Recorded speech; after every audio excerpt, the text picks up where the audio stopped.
That's right. Welcome in, welcome back, folks. I don't know how this one's going to go, but welcome into a Notre Dame message board morons edition of the Always Irish Show. As always, you can find the program on YouTube. Do hit subscribe if you haven't yet. Appreciate it very much. Give the video a thumbs up. That helps as well. Notifications on. That way you'll be alerted every time a new episode drops. You don't want to miss it. I know that. Twitter, search bar, Always Irish Rat. Always Irish Yank. Emails, alwaysirishnd@gmail.com. Audio only. Anywhere you want me, you can get me. Call-in line, 312-900-8815. Give me a call about what you heard and seen. Fighting Irish Wire every day. Go there every day. Read about Notre Dame. All right, folks. I saw something cross on Twitter today, and I just can't ignore it. I want to. I can't ignore it. So it really triggered me and bothered me. We're going to get into it. So some of these people are out of their minds, not connected to actual reality and the practicalities of the modern world in any way. In any way. Let's get into this. So there's a Twitter account called Message Board Geniuses. It is one of, if not my favorite Twitter account to follow. They follows college football. So what it is if you're not on there, don't know what I'm referencing. All of these schools, Notre Dame, Texas A&M, Ohio State, Michigan, Bama, whatever, all the big schools, they have their fan sites that you could pay a subscription for. And then if you're a member, on the back end, they have boards where you comment on things. There's different topic threads and you give your opinion.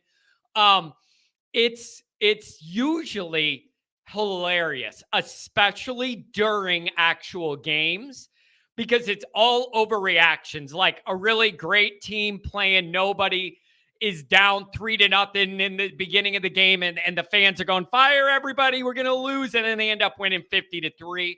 Like, it's a hilarious account that follows a lot of the emotional overreactions of fans.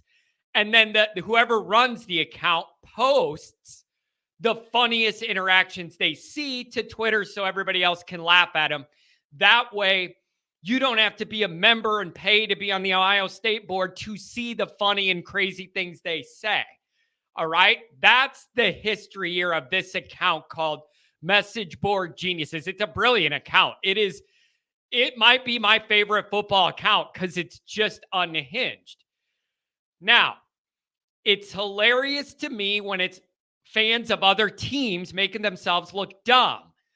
I cringe a little bit when it starts to be us, and then we're put on blast for the whole world on Twitter because of what some of our people say.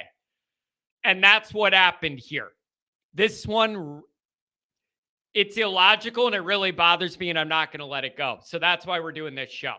The title of the tweet says, ND fans questioning Freeman's values after hearing a rumor a player was told he may not have a roster spot next season. Okay? So that was kind of the topic. And I'm going to go over for you some of the responses to that. And then I'm going to address the actual issue in question, which generated the interactions. Okay. So messages about this topic, the first handful of them, I'm not going to read them exact, but I'm just going to generalize what they're saying. One of them is, Freeman has lost all credibility and most of, if not all of his goodwill, if this is true, and he has no essential values, and those are all in question, and he's all talk. That's one of them. Another response was, a guy said he feels personally betrayed by Freeman. He calls Notre Dame football a progressive, distasteful rot. And the only way to start solving this problem is to fire Swarbrick, fire Jenkins, fire Freeman, all for having no honor and integrity of Notre Dame. Another one. Freeman's main recruiting pitch will now ring hollow. How can you say 4 for 40 if it's possible you might only be here for 1 year? All right. I have seen all of those. Oh, another one. Swarbrick is behind all of this, always going for profit. He has no values. Those are some of the messages from our fans because Freeman may have to make some really tough roster decisions as he works as hard as he can to flip the talent on this roster. Here's the reason that this whole thread bothers me. All of these people commenting are the biggest Notre Dame hypocrite fans in the entire world. All of them are the biggest hypocrite fans in the world. All right? The same people in these boardrooms, especially the one that this came from, because I know the backdrop of it. I know exactly which one it is. And I'll be honest, I love that website. I have been on that website every day for the last 20 years. Whenever it started, every morning I start my day with this website. Okay? So it isn't anything I have against that. I love the website and I really like the guy who created it, by the way. So this has nothing to do with that or the site. It's the individuals in this discussion. All right? The people who are losing their minds and clutching their religious pearls because Freeman might have to make some tough roster decisions while we're in this transition flux phase of the roster. Those are the same people who always complain with Kelly. Notre Dame isn't good enough. This isn't good enough. Kelly's not good enough. He doesn't recruit good enough. We don't have enough talent. We never win enough. We're embarrassing. We're not upholding Rockne and Frank's legacy, and Era's disappointed. I've heard and read it all from these people. I have heard and read it all from these people, how nothing Notre Dame's done recently has been good enough. And I agree with that. But the difference is I'm open to doing things differently now to try and get a different result. These people aren't. That's the issue. So now you got a guy in here trying to do better than the other guy that these same people in this boardroom had a problem with every single minute. And so do I. That's another thing. This isn't defending Kelly. I have the same issues with him these people did. I'm just open to the solutions. They are not. So now you got a guy in here trying to do what we all wanted that these same people were complaining about. And now you're not happy about that either. You don't get to have everything. There's a give and a take. You don't get to hammer the last guy. Nothing was good enough. Now the new guy's doing things modern and different. Now you don't like that either. You don't get to do that. You don't get to do that. You say the roster was never good enough and it's never going to be good enough under Kelly. We need to restore old Notre Dame glory and pride. Now Marcus is trying to fix that and you don't like it. You don't get everything. There are gives and takes in life. Everything isn't perfect and easy and comfortable. You can't win with these people. They're not happy when the roster is full of Brian Kelly recruited guys that have my biology room skeleton frame. And now you're not happy when he's trying to improve the roster as fast as he can. So what the hell do you want exactly? What do you want exactly? You didn't like the old way. Now the new guy's trying to do it the modern, different way. You don't like that either. What the hell do you want? What's your solution? What do you want? All these people like to bitch. No one has a real answer that's practical.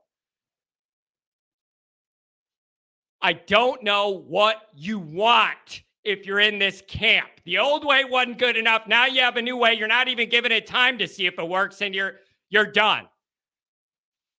And regarding the actual issue at hand, I do agree that it is not ideal and it is sad if we're in a position, and it's unfortunate that there may be some guys at the bottom end of our roster that aren't going to be able to get Notre Dame degrees because of this dynamic.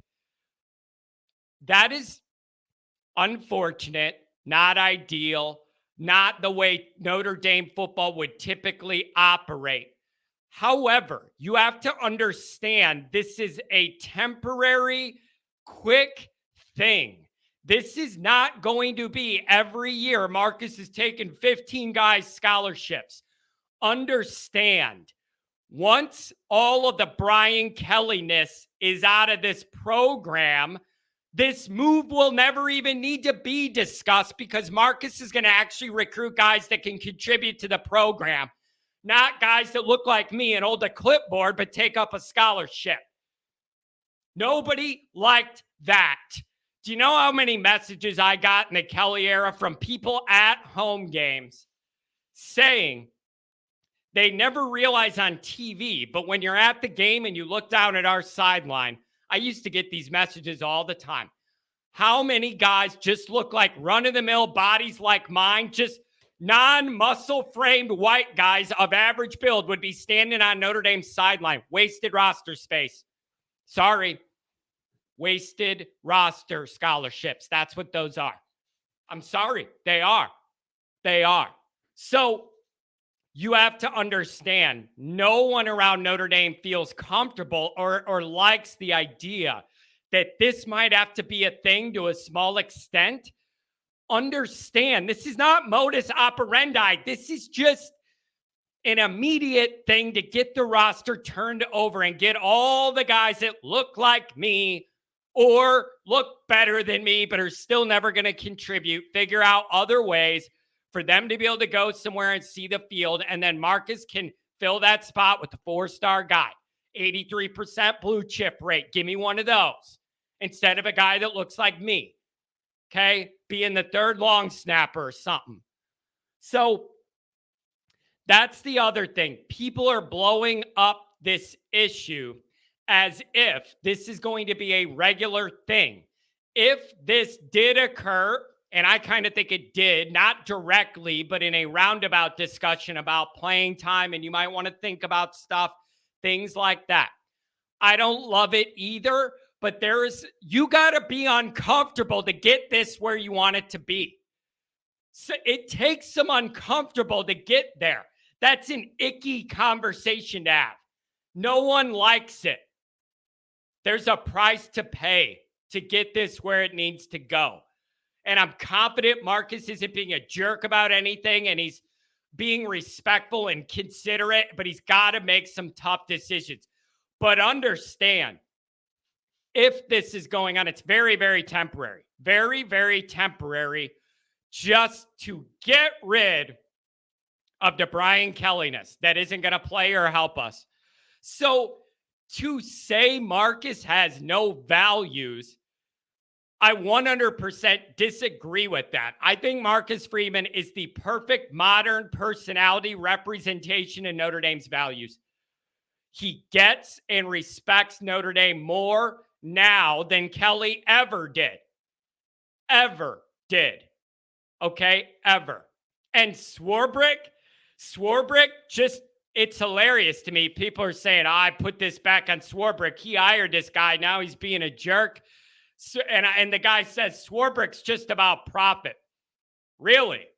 If Swarbrick was truly just about profit, guess what, guys? We would have Dante Moore, we'd have Keeley, and we'd have Bowen all at Notre Dame. We'd have a top 3 team and be winning playoff games in 1 to 2 years. So if Swarbrick's all about profit, he ain't showing me, because we'd have all those guys if that was true. All right? So just to review, these people are all miserable, and there's nothing that's going to make them happy. Nothing. There is a large segment of this fan base that isn't happy unless they're mad. It's always something. It's always something. But you don't get to have it both ways. You do not get to complain that the old guy in the old way was not good enough, not close to good enough. There's a million of those messages on these boards. And now that a new guy's trying it a new way, 1 year has to do some uncomfortable conversations. And you don't like that either. You don't get both. You don't get everything you want. So my question for those people is, what do you want? What would make you happy? Because I got news for you. The ghost of my man, Frank Leahy, he ain't coming down to Notre Dame and living in, sleeping above the firehouse anymore in that room. It ain't happening. So you either need to get with it, embrace the modern, and understand Marcus Freeman's the future in modern football, or just stop following it altogether. The old guy wasn't good enough. Now the new guy's doing it a way you don't like. Like, there's no winning with you. Somebody tell me what these people want.